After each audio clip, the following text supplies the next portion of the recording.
Hello and welcome to the Women Health Project. We're a community dedicated to supporting women's well-being in all its beautiful forms, physical, mental, and emotional. Today, we're diving deep into a topic that impacts us all, the cycle of hurt. The cycle of hurt. We've all experienced hurt in our lives. Whether it's a sharp word from a friend, a betrayal of trust, or the sting of societal expectations, pain leaves its mark. But what happens when that hurt festers, when we carry it with us, unresolved? Unfortunately, unaddressed hurt doesn't just disappear. It can morph, sometimes subtly, sometimes dramatically, impacting how we interact with the world around us. We might find ourselves reacting in ways that surprise even ourselves, perpetuating the cycle of hurt with those we love and even strangers we encounter. Why this matters for women? As women, we're often conditioned to be the caregivers, the peacemakers, the nurturers. We're expected to absorb hurt, to forgive easily, and to move on gracefully. While these qualities are strengths, they can also make us susceptible to suppressing our own pain, leading to a buildup of unresolved hurt. Societal pressures and expectations placed on women can exacerbate the impact of hurt. From body image issues to workplace inequalities, women often face unique challenges that can leave us feeling unheard, unseen, and undervalued. By acknowledging the cycle of hurt and understanding its dynamics, we can begin to break free from its grip. We can learn to process our pain in healthy ways, communicate our needs more effectively, and build stronger, more fulfilling relationships. Remember that well of past pain? Imagine it like a pebble dropped into a still pond. Personal pain can slowly develop to interpersonal strain. The initial impact might be small, but the ripples spread outward. Unresolved hurt works in a similar way. It can color our thoughts, feelings, and behaviors. Picture this. You're at a coffee shop, and the barista gets your order wrong. This minor inconvenience might trigger a disproportionate reaction. These reactions are rarely about the coffee. What is the language of unhealed hurt? Unhealed hurt often speaks to us in whispers, disguising itself as something else. We might experience unexplained anxiety, chronic fatigue, or difficulty sleeping. We might find solace in unhealthy coping mechanisms like overworking, emotional eating, or isolating ourselves from loved ones. Sometimes, this hurt manifests in our relationships as a deep-seated fear of vulnerability. We might build walls around our hearts, keeping people at arm's length to protect ourselves from potential pain. It is important to recognize the cycle in ourselves. Breaking free from this cycle begins with self-awareness. It's about recognizing the moments when our reactions seem out of proportion to the situation. It's about paying attention to our emotional triggers and understanding the root cause of our pain. This journey of self-discovery isn't about assigning blame. It's about acknowledging that we've all been hurt, and those hurts, if left unaddressed, can create ripples that impact our lives and the lives of those around us. The next time you feel a surge of anger, resentment, or sadness, pause for a moment and ask yourself, what am I truly reacting to? What about the physical manifestation of emotional wounds? We often think of hurt as an emotional experience, but the reality is that our bodies and minds are intricately connected. When we experience emotional pain, our bodies often bear the brunt of it as well. Years of carrying unhealed hurt can manifest in various physical ailments, signaling that it's time to pay attention to our inner landscape. Our bodies are incredibly intuitive, and they often communicate emotional distress through physical symptoms. This mind-body connection is a powerful reminder that healing is a holistic journey. The mental and emotional toll of unresolved hurt. The impact of unhealed hurt on our mental and emotional well-being is profound.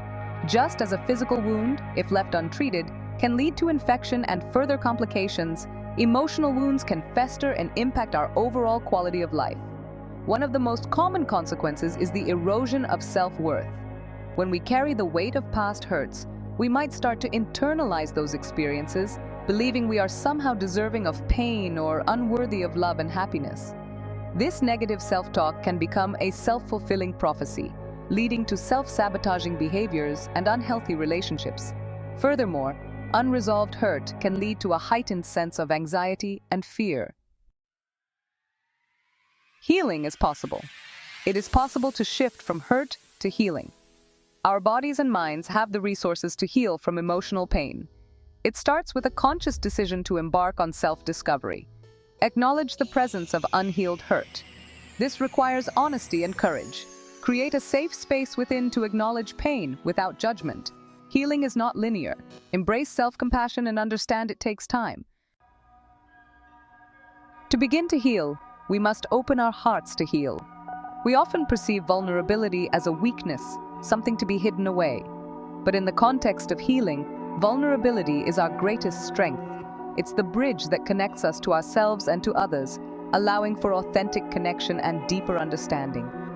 Think of a time when a friend shared a vulnerable experience with you. Did you judge them, criticize them, or did you feel a surge of empathy, a deeper understanding of their journey? Vulnerability invites compassion, not just from others, but from ourselves as well. When we allow ourselves to be vulnerable, we're essentially saying, I'm not perfect, I've been hurt, I'm still healing.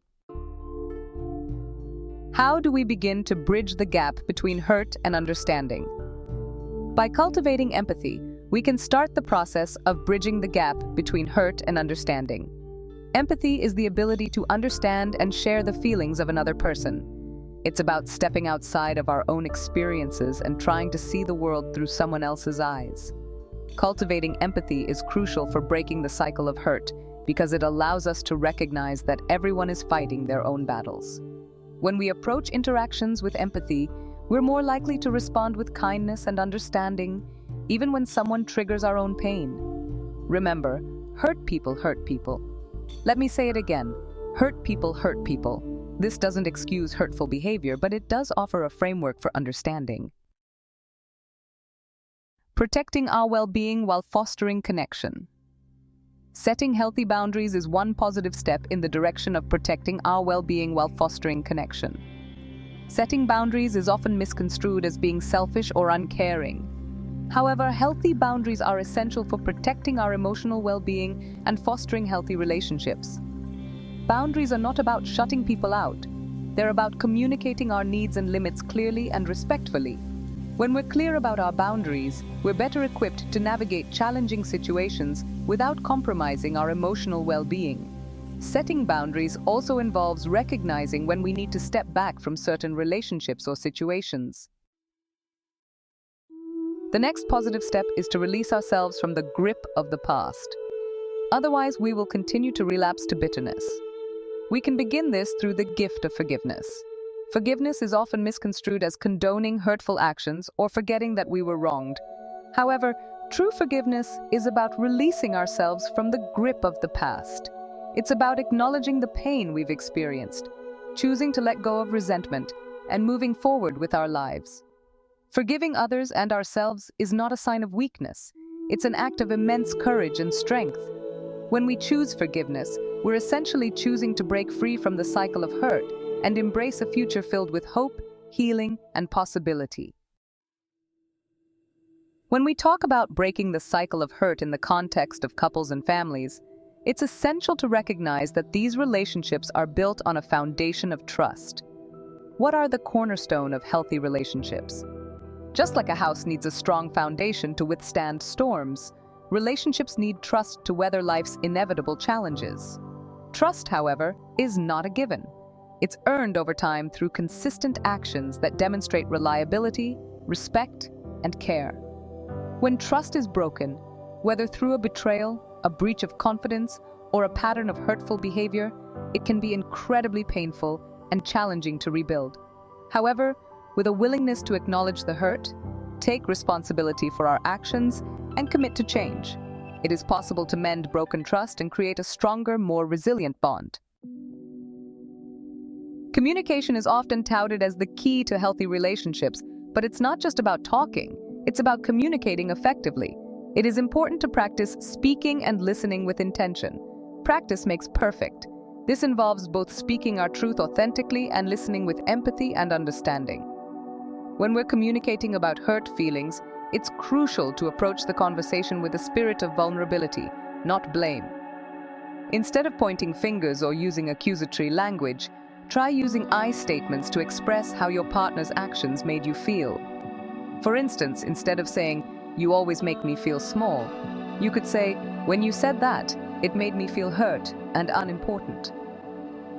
Equally important is active listening, which involves truly hearing and trying to understand your partner's perspective, even if you don't agree with it.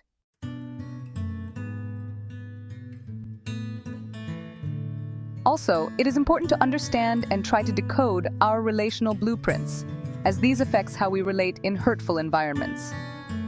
Our early childhood experiences, particularly our relationships with our primary caregivers, shape our attachment styles, which are essentially our internal working models of how relationships work.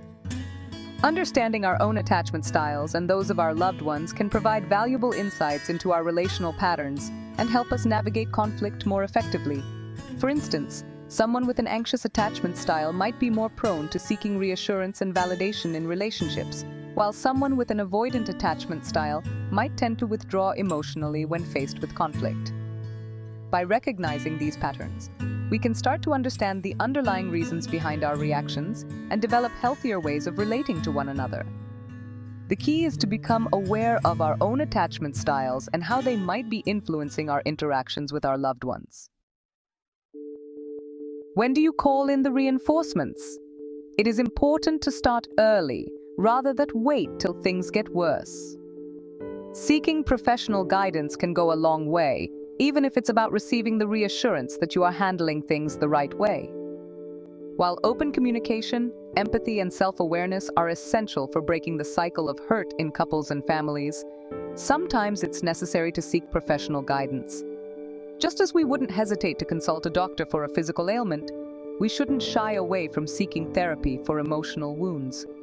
A skilled therapist can provide a safe and neutral space for couples and families to explore their challenges, develop healthier communication patterns, and work through past hurts. Remember, seeking therapy is not a sign of weakness. It's a sign of strength and a commitment to personal and relational growth. Now, let's talk about the workplace, a microcosm of societal patterns.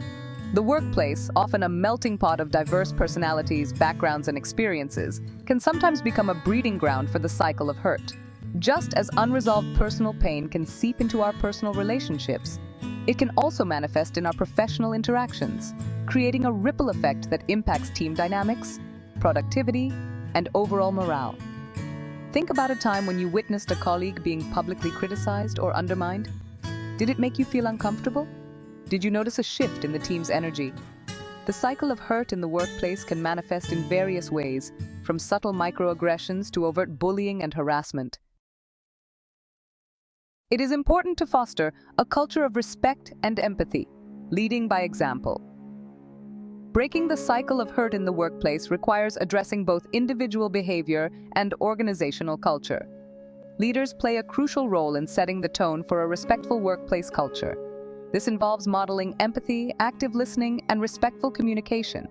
Creating a safe space for employees to voice concerns and share feedback is essential. Implementing policies that promote diversity, equity, and inclusion fosters a culture of empathy and respect. From individual healing to collective transformation, remember the ripple effect. Breaking the cycle of hurt in the workplace creates a ripple effect of healing and transformation. When individuals feel safe and valued, they bring those qualities into their personal lives. Imagine a workplace where empathy, respect, and open communication are the norm. This shift in culture impacts individuals, teams, and the organization profoundly. It is important to not underplay the role of self-awareness and personal accountability. This is key foundational principle of emotional intelligence. While it's essential to address systemic issues and organizational culture, breaking the cycle of hurt starts with each individual taking responsibility for their own thoughts, feelings, and actions.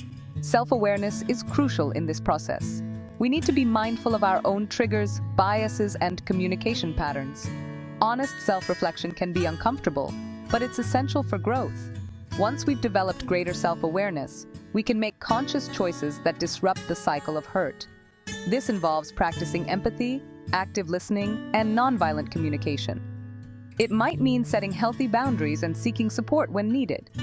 By taking personal responsibility and fostering a culture of empathy and respect, we can create a ripple effect of healing and transformation that benefits everyone. In closing, let's acknowledge the incredible strength and resilience of women everywhere. Women are a tapestry of strength and resilience. We've faced countless challenges, and yet we rise. We rise with compassion, empathy, and determination to create a better world. Healing from hurt is a collective endeavor. It requires us to support one another and create a space where vulnerability is a testament to our shared humanity. Every act of kindness, empathy, and forgiveness weaves a tapestry of strength and resilience. This empowers us to break free from hurt and embrace a future filled with love, connection, and joy. Breaking the cycle of hurt is not about erasing the past or pretending that pain doesn't exist. It's about transforming our relationship with pain, acknowledging its presence without allowing it to define us. Can you embrace a future free from hurt? Choosing to heal, to grow, and to create a future free from hurt is a key global goal. Let's practice self-compassion, cultivate empathy, and communicate with intention. Remember, dear sisters, we are not our hurts. We are powerful beyond measure, capable of healing and loving. The journey starts with each one of us. Let's choose to break the cycle together. Please do like and share this video, and kindly subscribe to our channel to allow us to continue to help our community. See you at our next video.